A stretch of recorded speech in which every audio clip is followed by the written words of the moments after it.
x1. So therefore v1 u1, that will be x1, that is v1 plus x1 greater less than, that is u1. And next, that is x2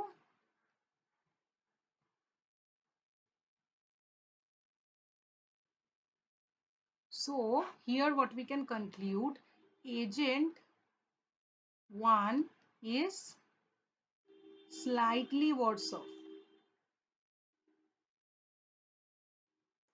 Okay, but agent 2 is strictly better off.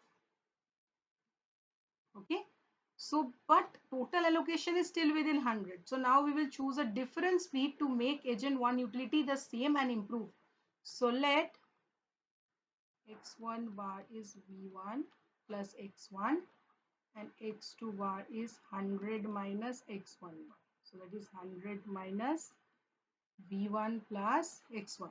Okay, so then agent 1 utilities become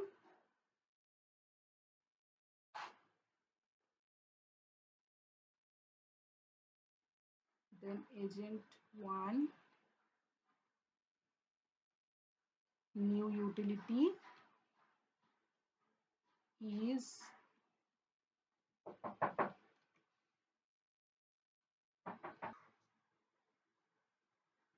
so agent 2 utility then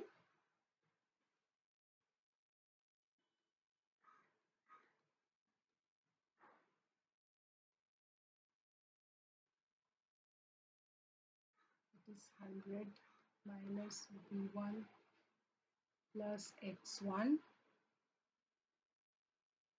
is equals to plus x1 plus v2 plus x2. So now since x1 plus x2 is 40 or x2 is 40 minus x1, okay, and u2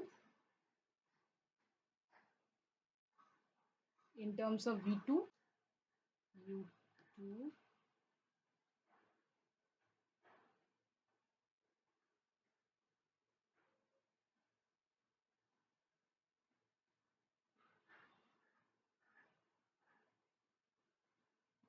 plus x1 u2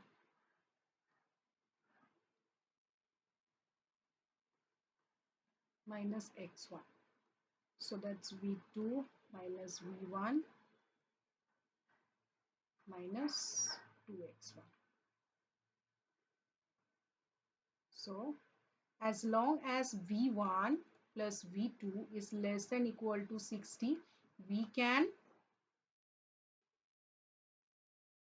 always choose x1 such that agent 2 is strictly better off.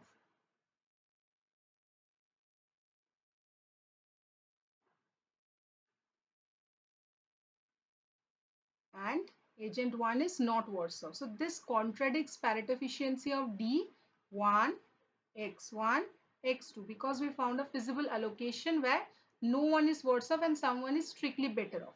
So hence if D1, X1, X2 is Pareto efficient, then it must be that V1 plus V2 is greater than equal to 60.